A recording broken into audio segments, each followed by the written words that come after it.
I'm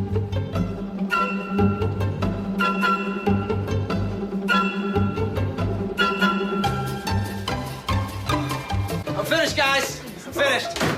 Now, this is all about making myself credible in your eyes again, and I'm going to do that by admitting that evolution is a lie!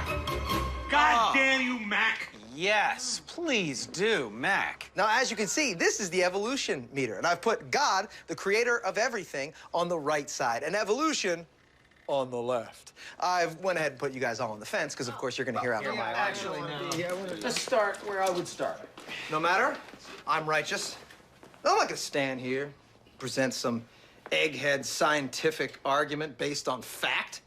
I'm just a regular dude. I like to drink beer, you know? I love my family. Rock, flag, and eagle, right, Charlie? He's got a point. No, he doesn't. What? See, Charlie? These liberals are trying to assassinate my character. I can't change their mind. I won't change my mind, because I don't have to, because I'm an American. I won't change my mind on anything, regardless of the facts that are set out before me. I'm dug in, and I'll never change. Mac, look, you're wasting our time. You're not going to get us to not believe in evolution. And why is that? Because the smartest scientists in the entire world all agree that it's real. I'm glad you brought that up. Because, Mr. Reynolds, science is a liar sometimes. Oh, boy. This is Aristotle, thought to be the smartest man on the planet. He believed that the Earth was the center of the universe, and everybody believed him because he was so smart. Until another smartest guy came around, Galileo, and he disproved that theory, making Aristotle and everybody else on Earth look like a bitch. Of course, Galileo then thought comets were an optical illusion, and there's no way that the moon could cause the ocean's tides. Everybody believed that because he was so smart. He was also wrong, making him and everyone else on Earth look like a bitch again. And then, best of all, Sir Isaac Newton gets born and blows everybody's nips off with his big brains. Of course, he also thought he could turn metal into gold and died eating mercury, making him yet another stupid bitch. Are you seeing a pattern? No. Mr. Reynolds, these were all the smartest scientists on the planet. Only problem is, they kept being wrong. Sometimes. Oh, this is insane, you fool! I'm a fool because I have more faith in the saints that wrote the Bible? Yeah, because you just read the words of a bunch of guys that you never met, and you just take it on faith that everything they wrote was true. And what makes you think what your scientists are writing is any more truer than my saints? Because there are volumes of proven data, numbers, figures. There are fossil records. Oh, fossil records. Ah! I didn't even think about the fossil records. I guess I'll concede. Oh, wait, one more thing before I do, Mr. Reynolds. Have you seen these fossil records? Have I Huh? Have you poured through the data yourself? The numbers, the figures? Well, no. No. Oh, interesting. So let me get this straight, Mr. Reynolds. You get your information from a book written by men you've never met, and you take their words as truth based on a willingness to believe, a desire to accept, a leap of, dare I say it, faith? Come on. Look, I don't even know how I'm supposed to respond to that. Come on. That's a false equivalency. Just answer the question, Mr. Reynolds. Sure. Yeah. Okay. I rest my case. Oh, that got me. Yeah. Frank, do you want me to? Put me over. Yeah, all right. What? Well, we're going on the fence. I mean, it's a shadow of a doubt. You actually don't believe in evolution anymore? I don't know. He created a reasonable doubt. He makes you sound like a stupid science bitch. That's good. Oh, my God. In this Season 8 clip of It's Always Sunny in Philadelphia, the ostensibly thick-headed gang of misfit degenerates creates what I have continually cited as one of the most cleverly written commentaries on the nature of knowledge, and how something is determined to be true. Although this is a show not often thought of as something deeply philosophical, it has, on numerous occasions throughout its now 14 seasons, held a mirror to its audience in a way that only the most clever comedians can do. The fact that this scene in particular stands out to me is not without some poetic irony personally, considering that my academic background is couched in evolutionary biology. As I see it, Mac's point is that all worldviews are in some way built upon suppositions, and so are in fact faith-based to some degree. Our world is full of people who love to take any opportunity they get to share their view on current events, history, government, economics, science, what have you. But how many of them make their claims with complete and utter assurance that the foundations that they have built their arguments on are as stable as they'd like to believe? At the scene's beginning, Mac's words betray anything but a reasoned and well-structured viewpoint. I'm not gonna stand here, present some egghead scientific argument based on fact. I'm just a regular dude. I like to drink beer, I love my family. Rock, flag, and eagle, right, Charlie? By no means do I buy his stance on biblical interpretation, and it's not the purpose of this video to argue in defense of a stubborn refusal to budge on positions due to bias and emotionality.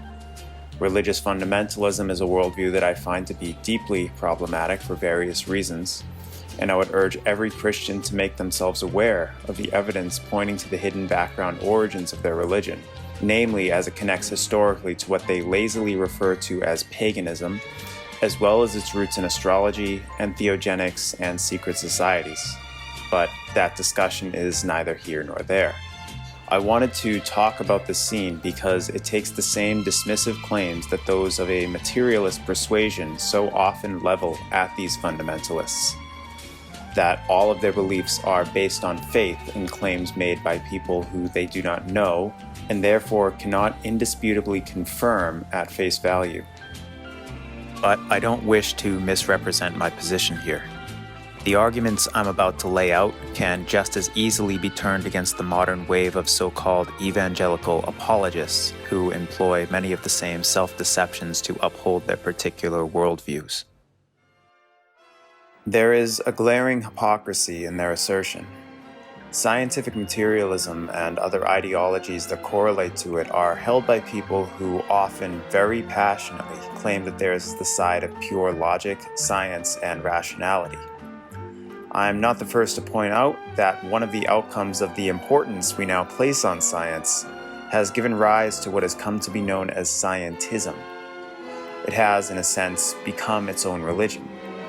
Where once there were popes, pastors, and priests, you now have so-called science communicators and professors.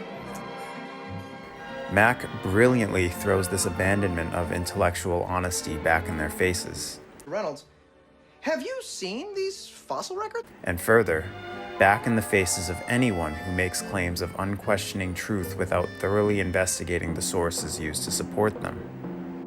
As alluded to before, I have an academic background in science, specifically university degrees in biology and sociology.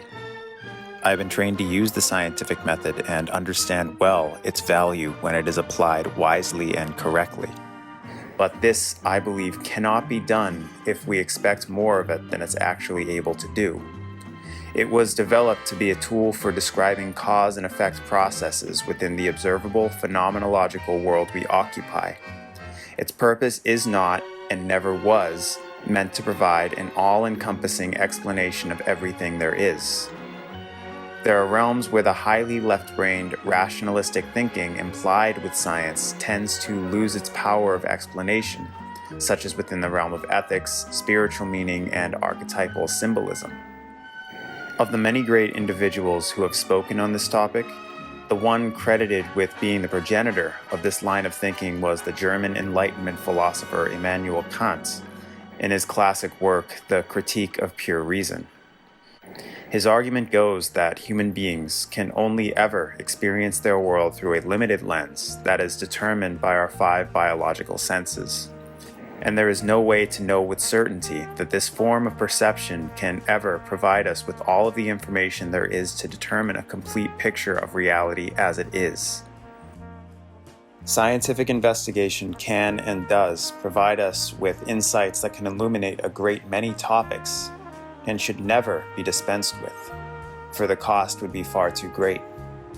But we must bear the extent of its reach in mind at all times while employing it.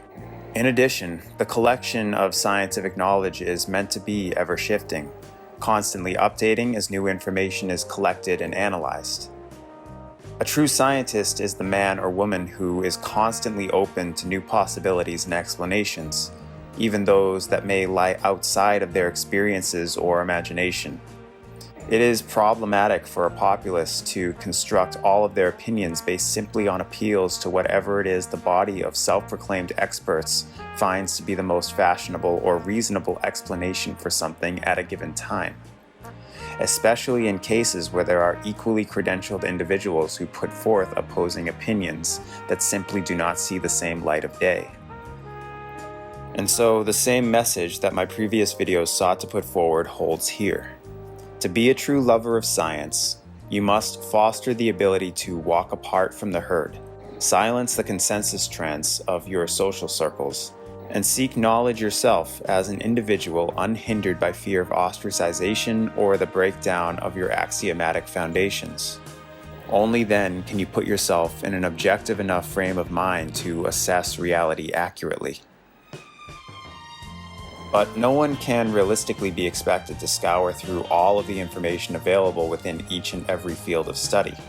Such a monumental task would require uncountable lifetimes of non-stop reading and confirmation of every single claim ever penned, complicated further by the fact that discoveries and theories are being researched and put forward non-stop now and well into the foreseeable future.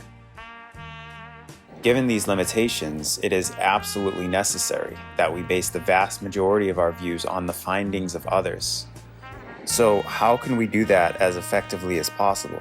How can we ever know for sure that a claim being made, especially when it relies on source material and citations, that it is indeed trustworthy? Anyone who is familiar with internet social media platforms has likely witnessed or even taken part in the monstrous perversion of dialogue and debate that now litters them. Every once in a while, you might happen across an individual who spends the time to actually back up their comments and statements with some form of a citation. While they definitely deserve some recognition for at least taking this step, one should remember to investigate whether what they've posted is a primary source, or in other words, something that was published in a peer-reviewed journal. If it was not, then there is reason to be immediately quite skeptical as to the accuracy of the source's author at actually interpreting the primary information sufficiently. It follows then that the next best thing might be to simply use a primary source to support your argument. This is far more commendable, but even this is not so powerful as many might assume. Each study in these journals also relies on numerous citations of other such articles to provide justifications for its conceptions and conclusions. And then those articles do as well, and so on down the line. Not to mention the various whistleblowing exposés that have come out with findings that certain journals are less honorable in how they choose studies for publication.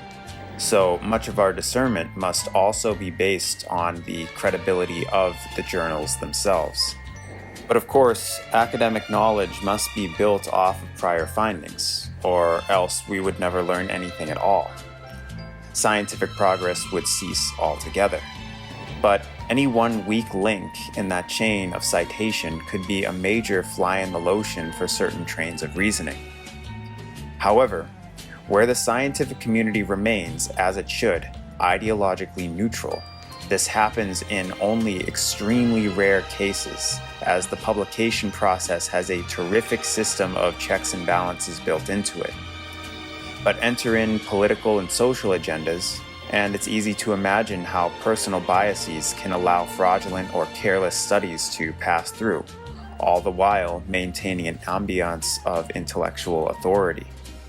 A second limiting issue comes about when inferential statistics are used to draw a conclusion about a population in general. Let us use a simple example hypothesis one might find being investigated in ecology.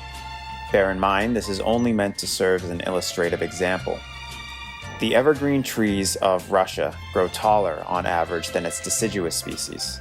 So, to test this hypothesis, a team of researchers would then proceed to go all around the country, taking height measurements of both groups of trees, calculate the averages, and see if the evergreens truly do grow to a statistically significant taller height than the deciduous, using a mathematical formula such as a t-test, which is beyond the scope of this video to break down.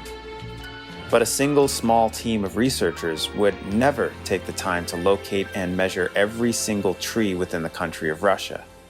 Even on a much smaller geographical scale, the idea of being able to find and measure every specimen relevant to your hypothesis is unobtainable. This is where we run into what is called sampling error, which, to put simply, is the technical term for the caveat stating that the statistical inferences you make from your collected data may not exactly reflect reality with 100% accuracy, as your average was not calculated with all of the available data, but merely a subset of it based on the sample data points you chose. In other words, unless you measure every single tree, it's impossible to determine that your mean values are exactly reflective of reality. But with a large enough and correctly randomized sample size, we can still determine with confidence that our approximation is accurate enough to be useful, and we can infer something about the two tree populations as wholes using the data the team collected. But no matter what we do, given the inherent restraints imposed by time and resources, we cannot obtain perfect values in studies such as these. And then we come to the statistical analyses themselves. Although the vast majority of scientists, I do truly believe, seek to be as honest and straightforward with their data as they can be, I don't think we could deny the temptation to manipulate our numbers to provide positive evidence for our hypothesis in order to get published or uphold a particular narrative or ideology. For those who have taken even an introductory course in statistics, it becomes all too clear that there are more than a few methods to do this. Simply changing the scale of your data points or using a different formula can mean the difference between an outcome of statistical significance and non-significance. This is usually guarded against, at least in reputable publications, by peers whose job it is to review findings and challenge them in order to ensure that they pass a necessary skeptical inquisition, including the mathematical tests researchers run their raw data through. Most areas of study have no real further issues, as it's difficult to imagine a reason why there would be a vast conspiracy to, for example, cover up the fact that Russian evergreens are taller than Russian deciduous trees, or vice versa. But one might be able to imagine the potential for dishonesty when the study carries weight within political or ideological agendas, such as questions of sex and gender issues, climate change, vaccines, crime rates, economics, or race relations. If the editors of papers have a vested interest in upholding a particular narrative, they may be more likely to let things slide. Or, if it's a journal whose editors are of particularly inferior moral character, you may simply get your study published by paying a bribe. I must stress, I am not trying to make the claim that none of these fields contain any good science, only that they are highly desirable targets for manipulation given the ongoing war of ideas plaguing our society. Added to this, there may be studies in existence that treat their data in a perfectly valid way and use it to come to very reasonable and honest conclusions, only to then be misrepresented entirely by secondary media sources, either due to journalistic ineptitude or to purposefully misconstrue data to fit a preferred point of view. So, with that, we come to the rub. Scientific knowledge and the worldview that can become extrapolated from it is still a faith-based system in much the same way that religious adherence is, especially if you have not, as Max says, poured through the data yourself.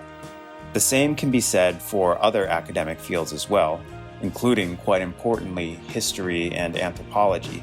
Modern philosopher Stefan Molyneux comically refers to such historical misconceptions and deceptions as the fake news of the world. We We rely on self-proclaimed experts to disseminate findings to us, and we take for granted that these men and women of supposed enlightenment are benevolent and infallible. Should we subscribe to scientism? This allows us to keep our perceptions of the world clean and simple, in the same way that the congregations of churches or cults might unquestioningly believe the words and interpretations of their leaders. Both groups achieve the same ends: psychological infantilization, a castration of personal responsibility to undertake their own research, and establishing an ever-comfortable yet oh-so-dangerous master-slave dynamic that's been warned against by any great thinker worth their salt. Empirical research and the language surrounding it can be manipulated, its people bought, and its findings twisted and weaponized into propaganda. We've seen this happen over the past year regarding information surrounding a certain Chinese flu virus, as well as anything having to do with the racially motivated animosity currently plaguing Western societies.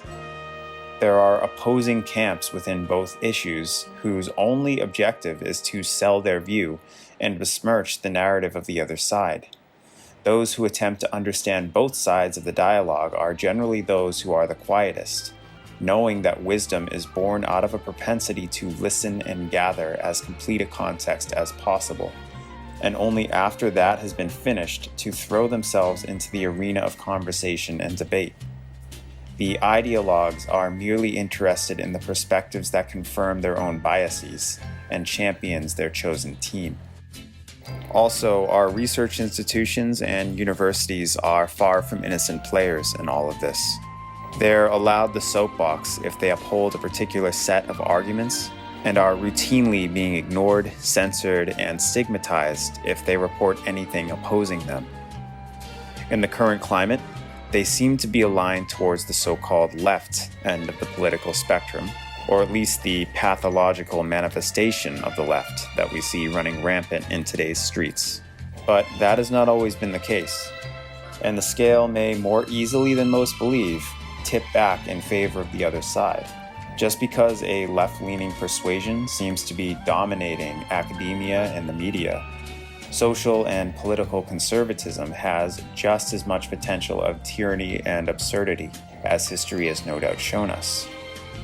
The eternal danger is, once again, the one posed by unbending extremist ideologies and groupthink, and the way that they are used by opportunistic demagogues to rally masses towards fulfilling their own power fetishes. As they have manifested in today's Western societies, both ends of the spectrum seem to have become hollowed-out bastardizations of their once lofty predecessors. But I don't mean to divert too far down this road, so I'll save this topic for a later video perhaps. I suppose the most reasonable conclusion to draw from all this is that it is truly on us as individuals to do our due diligence in discerning truths from falsehoods. It is entirely permissible and often necessary to make references to outside sources to back up claims and support arguments. But this must be done while bearing in mind the limitations laid out here. We should move into discussions with the idea that we may have something to contribute, but never that our beliefs are impervious to thoughtful criticism, or that we could not or should not ever possibly change our minds or alter our beliefs. That is nothing but textbook dogmatism and intellectual cowardice, and such attitude should not be invited into the realm of civil discourse and a walk towards higher forms of truth. Instead of making declarations such as saying, quote, "I know for a fact that scenario A is true and scenario B is false," I've come to find that it's better to frame most assertions by saying something along the lines of, quote, "The evidence and context I have acquired to this point in time have caused me to lean towards believing that scenario A is more strongly supported compared to scenario B. But perhaps I may have missed something." This is the mark of a true thinker and scientist, and perhaps more importantly, keeps us humble in the face of the sheer immensity of knowledge and data that is available to us. One unforgettable fictional character who comes to mind as an avatar of this line of thinking is Dr. Walter Bishop of Fringe. a science fiction series that ran through the late 2000s and early 2010s. A brilliant scientist by anyone's definition who allowed himself to be unimpaired by the prescribed beliefs many in the scientific community hold, who constantly references and implies a personal belief in various metaphysical and supernatural concepts throughout the show's 5 seasons. I had never believed in God. But it occurred to me that my actions had betrayed him, and that everything that had happened to me since was God punishing me. So now I'm looking for a sign of forgiveness. I've asked God for a sign of forgiveness. The specific one, a white tulip. For me, as an up-and-coming scientist during the show's heyday, I can't think of a fictional character more directly influential on me as it's related to this particular line of thinking. It is important to verbally engage with those we disagree with in a respectful and friendly manner, even if, or especially if, they are unwilling to do the same. Ideally, however, if both parties are able to establish beforehand that the other may, after all, change their way of thinking, or at least teach them something that will allow them to see the merits of the oppositional idea. Perhaps one side is correct and the other wrong, but how can we know for sure until the entire spectrum of the argument is explored openly and rationally? A very close and trusted friend recently shared with me the words, "We should not subsidize ideas with emotional charge when they lack a reasonable foundation." This is one of the most important ideas for us to internalize.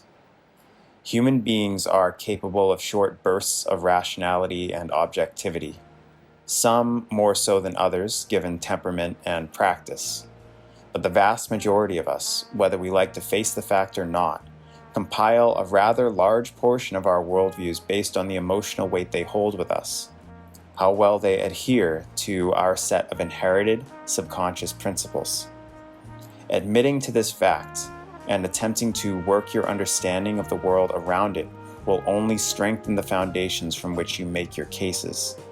This is also a large part of the reason why the most prolific of thinkers, especially in the Western tradition, have advocated first and foremost for the cultivation of self-knowledge and subjective wisdom. In their stead, ego and saving face have become a backdrop to almost every argument taking place nowadays. People will go to any lengths, it seems, to keep from admitting when someone of the opposing view may in fact have proven a point, or that they may have been misinformed. I believe this is in part due to how we have been entrained to become overly associated with our groups instead of ourselves as individuals. If the rhetoric of whatever gang we have chosen to join are shown wanting, then we ourselves might feel hollowed out, for we no longer seek to obtain the lofty goal of wisdom, but merely to be a mouthpiece of a crowd. On top of all the issues I've already attempted to make mention of, this also results in a complete breakdown of the structure within a debate. Often they merely dissolve into non-sequitous tangents and insult flinging between two parties who have completely opposing internal dictionaries to one another. You can find on YouTube plenty of examples of cherry-picked exposés on either side of the political spectrum in the US, depicting adherents to both ideological extremes, making complete fools of themselves. This is little more than self-masturbatory posturing designed to stroke the egos of their intended audience. It's just further evidence that it's no longer a pulled-back view of political ecology or a historical lens that are considered when molding opinions, but rather how well the platitudes and demeanors of specific key players harmonize emotionally with us. This reminds me of a claim I heard recently that people now no longer care about politics. Instead, they only care about politicians. Luckily, from what I've been witnessing, there's a growing interest amongst people everywhere to retire from the wheel-spinning left versus right vitriolic deluge that passes for debate in most circles now. Revisionist teachings on human history, so-called conspiracy theories, true psychology, and knowledge of a more esoteric spiritual nature are all growing rapidly in popularity and dissemination. The scene played at the beginning of this video may seem an unlikely source for a conversation of this magnitude, but remember that it has often been the role of comedians, the court jesters, and the fools to effectively tear down our sacred cows and kings. Those walking the road of wisdom would view the opening clip with an understanding of what its subtextual message is. Truth is hard work. It's an ever-expanding and ongoing conversation in which no point can ever be settled in any definitive or final way. To move towards it is to learn the true meaning and feeling of freedom, and any limits that are placed on which ideas are allowed to be discussed or proposed, either from outward institutional bodies or authorities, or our own inward biases and psychological conditioning, castrates this possibility. But in the end, there is nothing more precious. Get to work.